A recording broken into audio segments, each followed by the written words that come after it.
Man, the underground got some weird looking monsters. Bully me. Ugh. Hey, you want to cause a 9/11? Hello everybody, my name is the Leviathan Man, and I love video games. There's nothing like sitting down and having a nice relaxing gaming session. I'm gonna stop that clip right there, because I don't want to get canceled before I get more than 6 subscribers. Psst, this is where you subscribe. Undertale was a big chunk of my childhood. Ever since I found out about it, I loved it, but I didn't really play the game for a while. I watched a lot of videos and I loved the bosses and the music, but I never played the game, till later in my life. I got Deltarune though, and I loved it so much.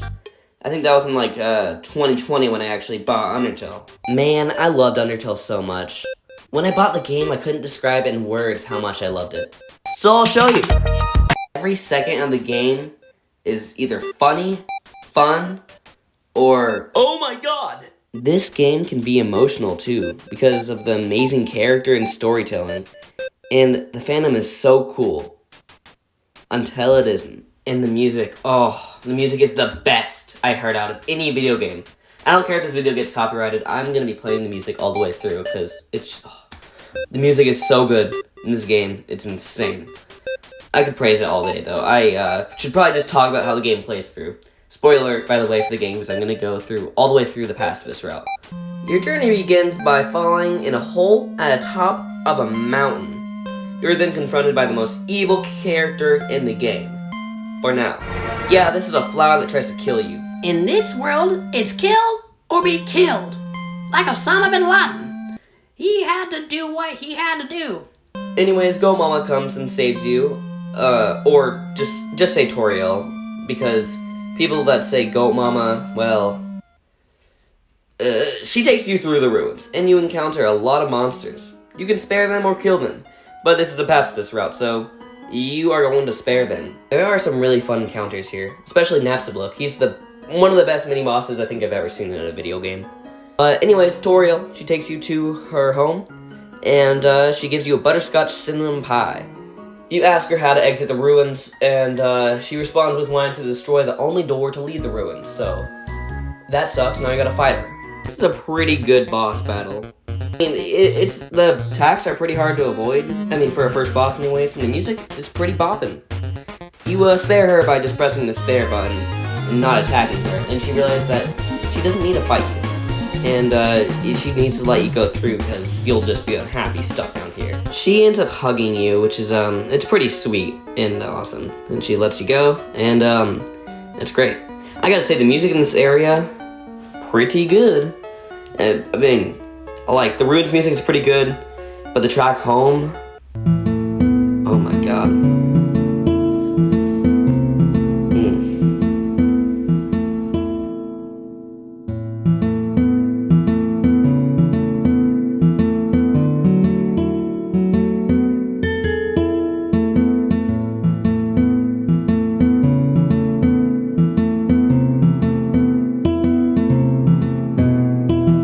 When you exit the ruins, you find the man, the myth, the legend, Sans Undertale. He's great in this game. I mean, he shows you around Snowden. Hell, he shows you around the whole game, if you think about it. You also meet his brother, the Great Papyrus.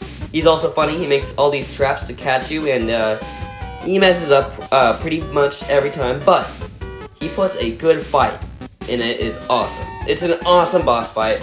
Over the fight, you try to spare Papyrus, but by flirting with him, and it's funny. Okay, trust me, it's funny. After you fight him, you go to this hilarious date, like the most hilarious date of all time. Oh my, god, this is intense.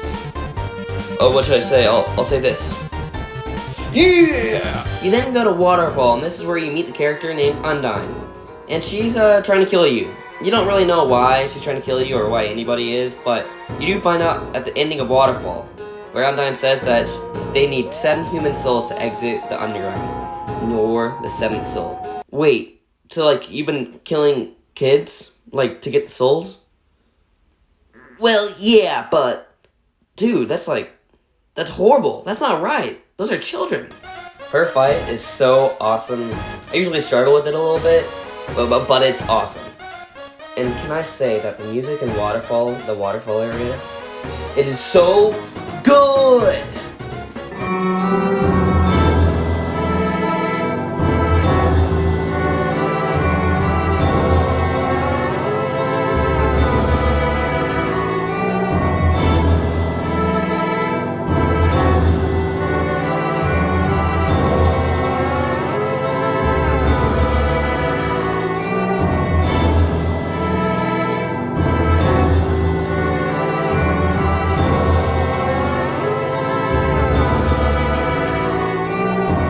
Undyne's song is pretty catchy too. It's pretty good. You basically, in the fight, you just run away from her and avoid her arrow attacks, with the shield. It's easier said than done. I think it's probably the hardest fight in the neutral or fastest round. It's the only fight I die, like, at least 20 times too. You then go to Hotlands in the Alphys and Mettaton. Alphys is the kind of weird, like, nerdy girl. Mettaton is the best homosexual killer robot in the entire world. Name another homosexual killer robot that is better than Mettaton. You then, after going through a few puzzles, you fight a spider girl named Muppet. And, okay, hear me out. Then go over to the man of the hour, Sans Undertale. He invites us to have dinner with him, and there's some really, really good music in this area. I wish it wasn't copyrighted, because I would use it in, like, my videos all the time. And there's some really cool dialogue here. After you talk with him for a while, he basically tells you that if Toriel didn't tell him to protect you, I would be dead, or you would be dead where you stand. It's a little weird saying it like that, but it's really sweet conversation beforehand. You then have one of the coolest fights in the game. You flip a switch on the back of Mettaton, and then he turns into Mettaton GX. The attacks are so awesome, and the music... Oh my god,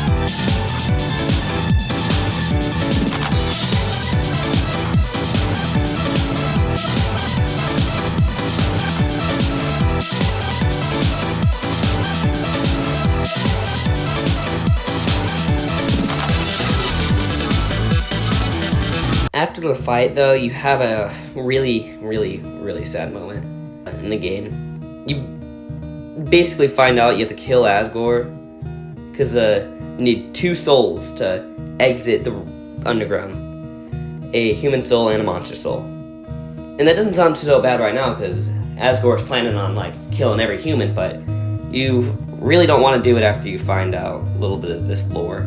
You then have all the monsters of the underground tell you a sad story while you walk through an exact replica of Toriel's house. A little bit odd, but yeah. Basically, one day a human fell down into the underground, and the human became a child of a king and queen, Asgore and Toriel. And the human also became the brother or sister of a child named Azrael. One day, the human got sick and sadly died. Azrael absorbed the soul and was powerful enough to break the surface. And then he brings the body to the humans, but the humans think that Azrael killed the human. And the humans begin to blow everything in on killing Azrael. And they sadly succeed. Azrael walks away dying and collapses on a bed of flowers in the underground. So Asgore and Toriel was sad about that, obviously. And Asgore was angry and said that he would kill 7 humans and will break the surface and kill every human once he does that. Toriel is disgusted by his actions and leaves to the ruins. You then go to the last corridor, and this is where you see Sans once again. He says he's going to judge you based on the monsters you kill. But you didn't kill any monsters. He says some of the most touching words like in the entire game. It's great. You hear that? That's your heartbeat. This part makes you so damn nervous. With the simple cutting of the music and showing all the coffins of the last kids, and it's, oh my god. You walk up to Asgore's throne, and it's weird. He doesn't want to kill you. He seems like he's forcing himself to fight. When you go into the area, he brings out the other souls, and he destroys the mercy button. I am in love with the song, Bergen Tucker. It's so good. Asgore's song is so great. I used to like listen to the metal cover of the song like almost every day. It's crazy. It's also like, it's just the perfect occasion. The whole song screams like determination and hope. It's so good. The fight itself is okay, but it's just cool to be sparing monsters the whole game to have to fight him. When you get to the end of the fight, he says that he doesn't want to kill everybody. He doesn't want to go on a war, and then you get the choice to kill or spare him. And this is the pacifist route, so...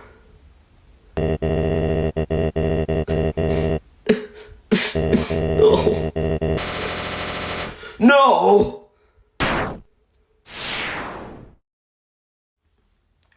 This part, oh my god. Flowey shows up and then he thanks you for weakening Asgore so he can steal the souls. Once upon a time there's monsters and humans. Oh no. No, please. No, please.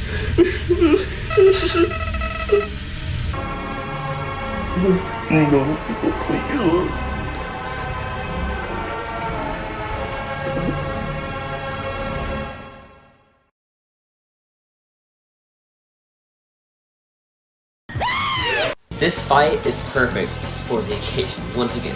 There's so many attacks on the screen, your mind can barely keep up with what's happening. The music's perfect for it.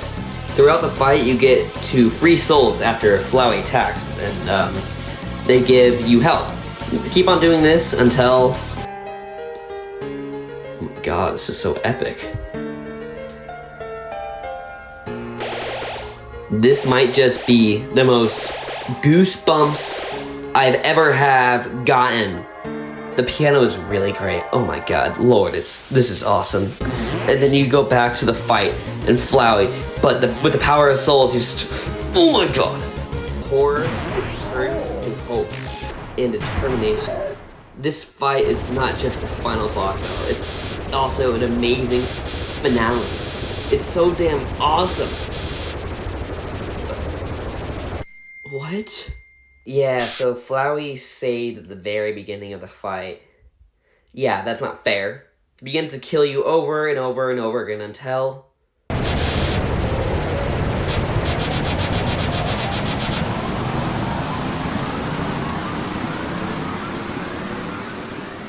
Now you have the choice to kill or spare the most evil monster in the underground.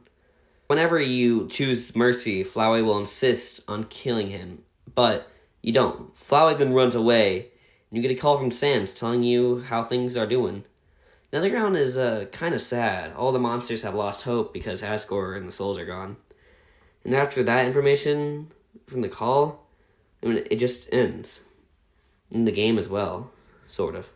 Flowey then comes up to you and asks why you spared him. Why did you do it? Osama bin Laden didn't spare the Twin Towers.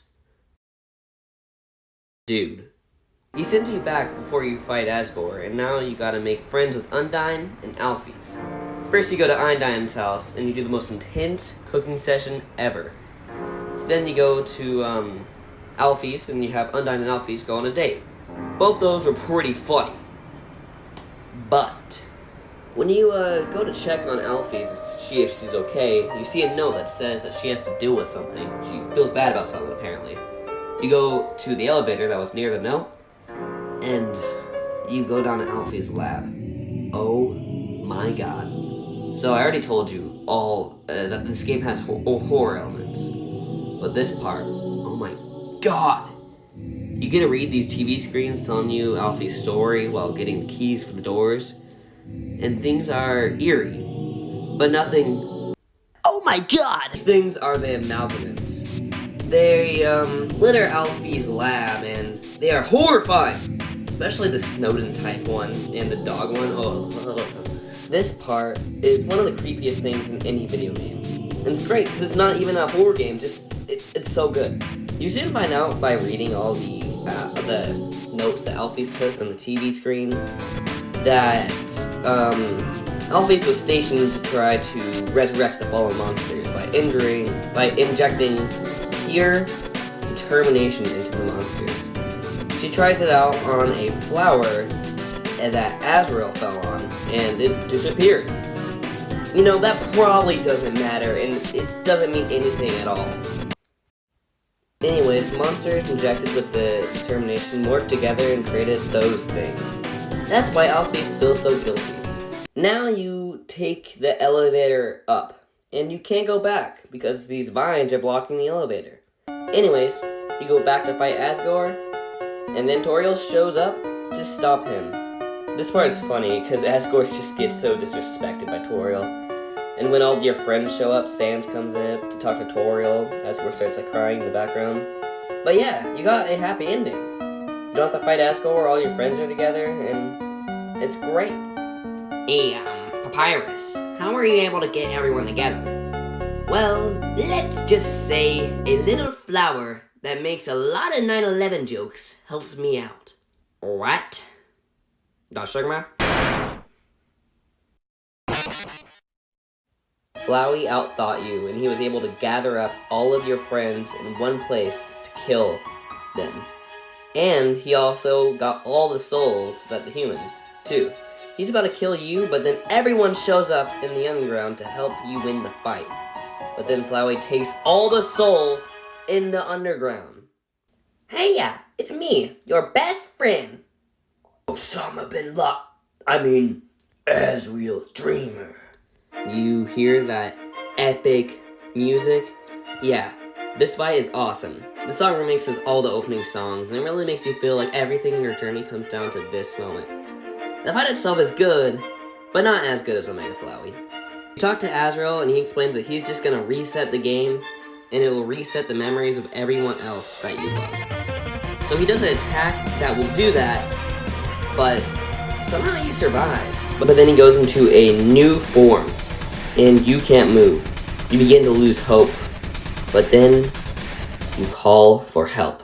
And now you gotta save your friends. You go to each one of them and you try to make them remember you. After that, you still feel like you have one more person to save. You look at Azrael. You deserve to be forgiven. Did Osama bin Laden deserve to be forgiven? You're not Osama bin Laden. You're Azrael.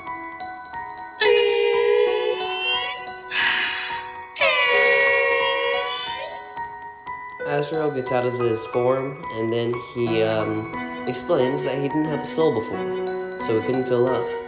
But now with all the souls in the underground, he can feel it now. He's not going to open up the barrier and give all the souls back.